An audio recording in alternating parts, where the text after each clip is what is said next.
శబరిమలలో అయ్యప్ప స్వామి ఆలయాన్ని ఎలా నిర్మించారో మీకు తెలుసా? అయ్యప్ప స్వామి మహిషిని హతమార్చి ఆయనని చంపడానికి ప్రయత్నించిన అయ్యప్ప అమ్మ ఆర్యాంబ కోసం పులి పాలని తీసుకొని వందల పులుల మధ్య పులి మీద కూర్చొని స్వారీ చేస్తూ పందల రాజ్యానికి వస్తాడు. అయ్యప్ప పులి మీద కూర్చొని స్వారీ చేస్తూ వస్తూ ఉంటే రాజ్యంలో ఉన్న ప్రజలు అందరూ ఆశ్చర్యపోతూ ఉంటారు. రాజు కూడా అయ్యప్ప రూపాన్ని చూసి మైమరిచిపోతాడు. రాణి మరియు మంత్రి కూడా అయ్యప్పని ఆ రూపంలో చూడడంతో వారి కళ్ళు తెరుచుకొని వారి బుద్ధి మారిపోతుంది. అయ్యప్ప పులి నుండి దిగి, అమ్మా ఇదిగో నీ కోసం పులిపాలు తెచ్చాను, ఇవి తాగితే నీ తలనొప్పి తగ్గిపోతుంది అని ఇస్తాడు. రాణి బోరున ఏడుస్తూ, నన్ను క్షమించు అయ్యప్ప, నా స్వార్థంతో నేను నీకు ఇలా చాలా కష్టాలు పెట్టాను అని ఆయన కాళ్ళ మీద పడిపోతుంది. అమ్మా నువ్వు లేకపోతే నేను లేను, నువ్వు నా అమ్మవి, నేను నిన్ను క్షమించడం ఏంటి అమ్మా అని కౌగిలించుకుంటాడు. రాజు అయితే, అయ్యప్ప ఈ రాజ్యం నీదే, ఈ రాజ్యాన్ని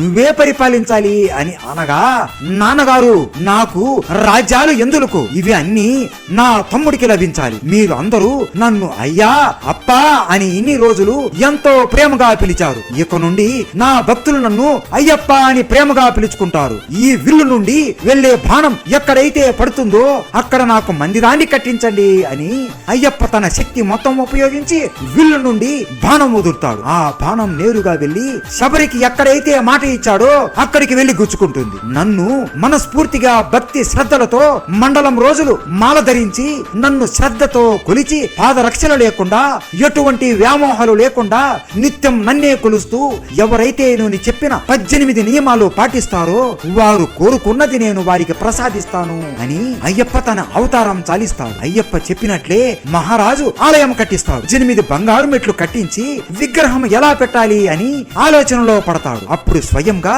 అయ్యప్ప స్వామి పరశురాముడిని పంపించి అయ్యప్ప విగ్రహాన్ని ప్రతిష్ఠింపజేస్తాడు. అప్పటి నుండి ఇప్పటి వరకు స్వామివారు శిలారూపంలోనే మాలలో ధరించి వస్తున్న భక్తులని కటాక్షిస్తూ ఉన్నారు. 41 రోజుల మాల వేసి 18 కొండలు ఎక్కి అష్ట కష్టాలు పడి ఆఖరికి 18 మెట్లు ఎక్కి స్వామిని దర్శించుకుంటారు. అసలు అయ్యప్ప ఎలా జన్మించాడు, శివుడు విష్ణువు శృంగారం చేసుకున్నారు అని మీకు తెలుసా? అయ్యప్పకు మహిషికి జరిగిన యుద్ధం గురించి మీకు తెలుసా? ఇవన్నీ తెలుసుకోవాలి అని మన ఛానల్లో అయ్యప్ప స్వామి మీద పెద్ద వీడియో చేశాము, తప్పకుండా చూసేయండి. అయ్యప్ప స్వామి అంటే మీకు ఇష్టం ఉంటే స్వామియే శరణు అయ్యప్ప అని కామెంట్ చేయండి. స్వామియే శరణు అయ్యప్ప.